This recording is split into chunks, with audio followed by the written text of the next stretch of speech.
Alright, what's up guys? Luke from Central Pennsylvania Reviews here, or RetroTechRewind, whichever you prefer. And today we're going to be taking a look at this MV1 board that you saw in the previous video, and we're going to be replacing the capacitors. This is a pretty simple repair, regardless of what kind of Neo Geo board you have. And it's often one of the most requested repairs on my eBay store, or through the forums or whatever. And it's, like I said, it can make all the difference, especially with sound. Well, these are the sound capacitors, so most of the time you're going to get old MVS boards, and the sound will either be very, very low in the left or right channel, or it'll just be non-existent. And most of the time, not all the time, I've had a couple times where like the sound processor will die, the Z80 will die, a multitude of different things. But more often than not, the cause and culprit of your no sound issue is going to be bad capacitors. So right now we're going to, like I said, I'm going to actually show you how I go about doing it. Everybody's different. But so the first thing I like to do is I like to use these little Sharpies, obviously, because, I mean, you can use whatever color you want, but what I like to do is I'll go underneath the board and I'll actually mark with a little line where each capacitor is, so I can go through and desolder them quicker. So I'm just going to go ahead now and start marking all of the spots where there's a capacitor that I need to remove.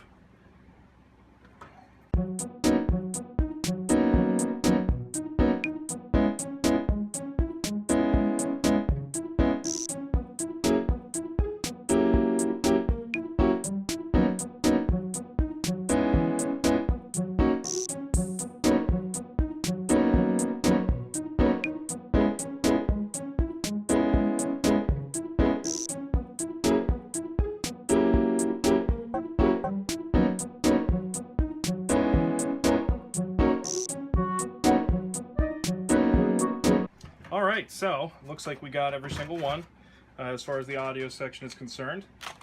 And the next step is obviously to go ahead and desolder these. There's multiple different kinds of ways you can desolder capacitors or any component really from a board. I actually have a specific solder station, and I have a solder sucker here. It heats it up basically right there, and you heat it up and it sucks the solder out. But a lot of people, those, I should say, those can be very expensive. I know Heiko makes a good one. I don't know the model number, but if something like this or repairs are something that you're going to be doing quite frequently, it's probably pretty advantageous to go ahead and invest in one, even though the cost of entry is high.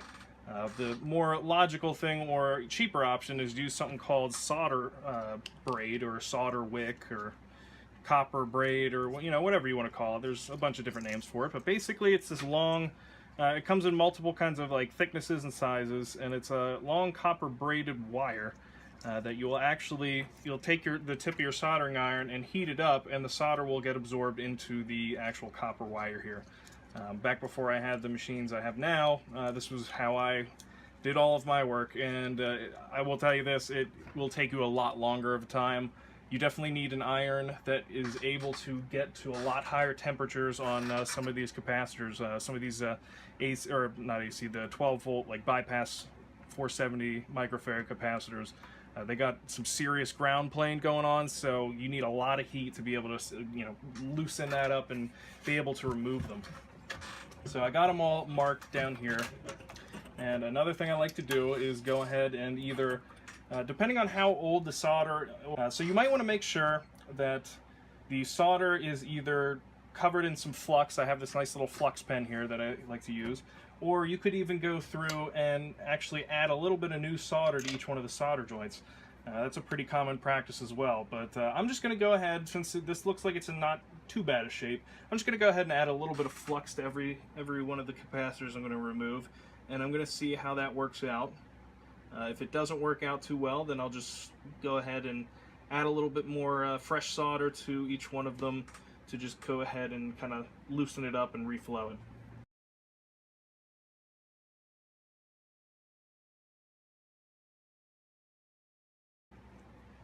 Alright, so now that we have them fluxed up a little bit, I'm going to go ahead and take my solder sucker here.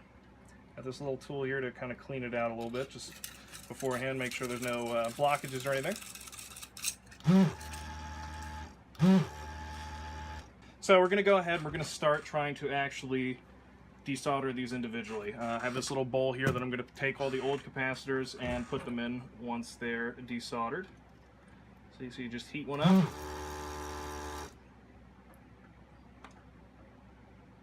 And that one actually fell out. So there you go, easy as that. And see if I can't get a little bit of a close shot for you guys here. Now you can see, where is it? There it is. You can see it leaves a nice, clean, desoldered hole there, and the capacitor comes out very, very easily. Nothing too ridiculous or difficult, I think. So I'll do a nice little zoomed up shot so you can see one of these getting removed a little bit better. So we're going to do this guy right here. So we're going to start with this one. Just heat it up a little bit, let it flow.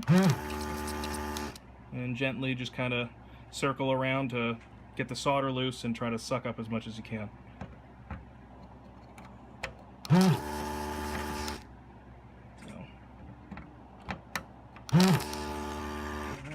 That one I think actually fell out as well. Yep. So pretty straightforward process. The only thing is you want to be very gentle, you want to be very delicate depending on how you're going to either remove these. You can see the board is pretty robust. There's not a whole lot of traces in the way, kind of like, you know, on other parts of the board here with very thin, very fine traces that you can easily damage. Down in the audio section here you can tell that it's definitely a lot more robust, like I said, and you don't really run as much of a risk of damaging anything. If you do lift a trace or, you know, accidentally sever it, just run a jumper wire somewhere and make sure that you have continuity.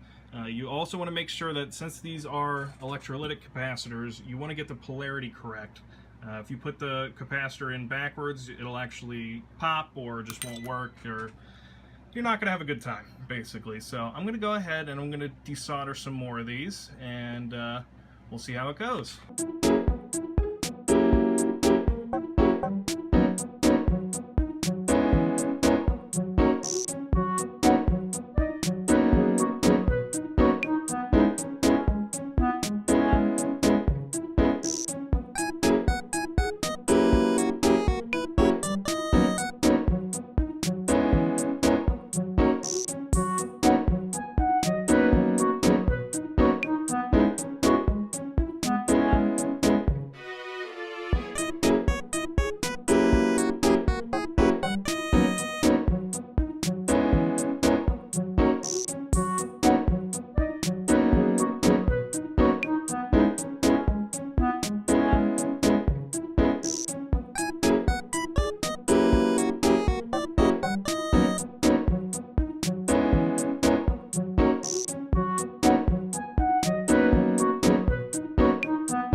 so it looks like we got all of our capacitors off. There's a couple of these, like these larger ones I mentioned earlier, where the ground plane is so heavy and thick that you gotta kind of either add a little bit of solder to them to get them to flow better, because you get a little bit of a leftover kind of bump of solder, and that can be a real pain.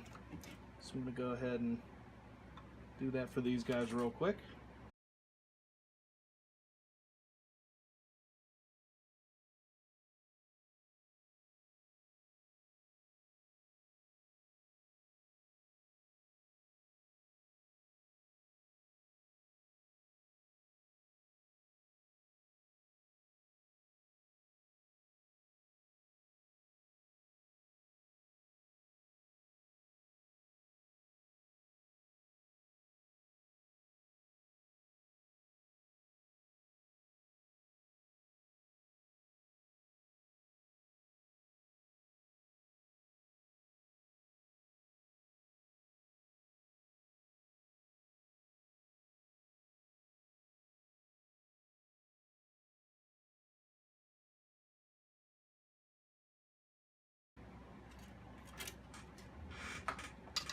Alright, so we got all the capacitors out, and we're going to go ahead and start placing the new ones in.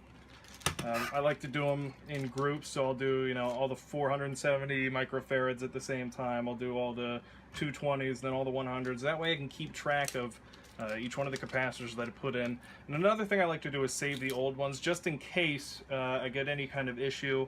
I always like to, I have a capacitance meter as well, and I like to test them to actually, you know, see if I can't, you know, save some for other little bits and projects. I never usually put these back into any other kind of consoles. I'll just use them for like little video amplifier circuits or any of the little custom projects that I run into or like to do. So I'm going to go ahead and I'm going to organize these caps real quick, and I'm going to go ahead and start putting them in.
Alright, so we got all the capacitors put through the holes, and you can see it's kind of a crazy mess going on right here, but we're going to go ahead and solder each one of these down, and then I'm going to snip the little legs off, and hopefully we'll have some nice, crisp, clear sound. Let's get to it.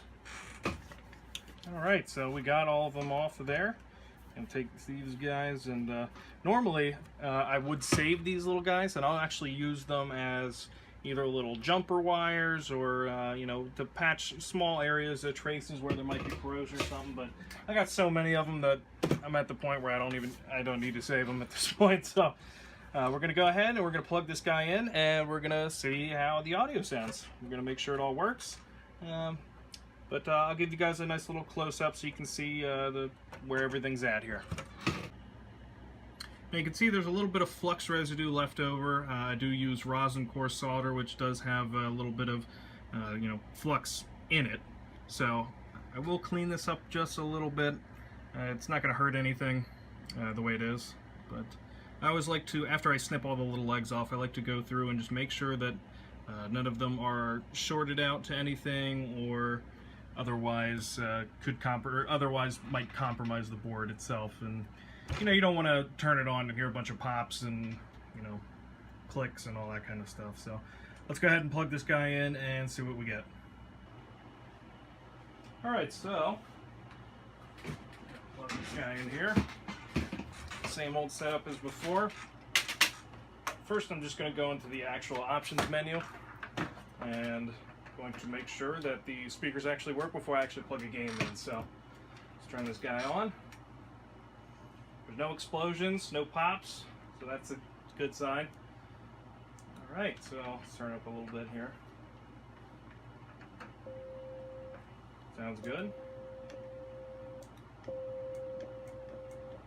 Alright, so once again, sounds pretty good. Let's pop a game in. Got Aero Fighters 2 here. This is one of the white rental carts, I guess. The label was destroyed when I got it, but I put a new one on. So, game in, power it up, see how it sounds.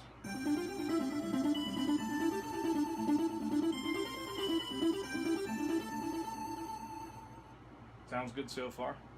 Gotta love that Neo Geo jingle. You can go ahead and edit that part out. Alright, so sounded pretty good. Kinda loud too.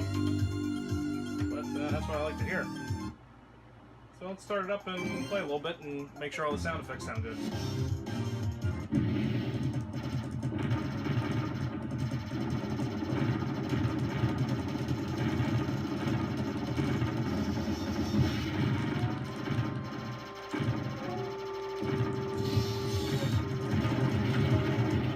So it's sounded pretty good, and I think that's pretty much everything we're going to need for this particular board. Everything's patched up, the clock battery works, it saves, and all the capacitors are new. So the only thing that I could really do to this board is put another Unibias back in, but this one's actually going to be up on eBay for sale here, and I'm sure you can find the link to my eBay store where you can find various boards and other arcade machines or game consoles that I fix and refurbish and sell, as well as my repair services, with more to come soon. So go ahead and check that out as well. And thanks for watching. If you have any questions, or if you need anything repaired, or have any questions on how to fix something, feel free to send it our way. I'm happy to help, and in fact love helping people, so anything I can do to help the community is fine by me. So thanks again for watching. This is Luke with Central Pennsylvania Reviews, or RetroTechRewind. Thanks for watching. See you next time.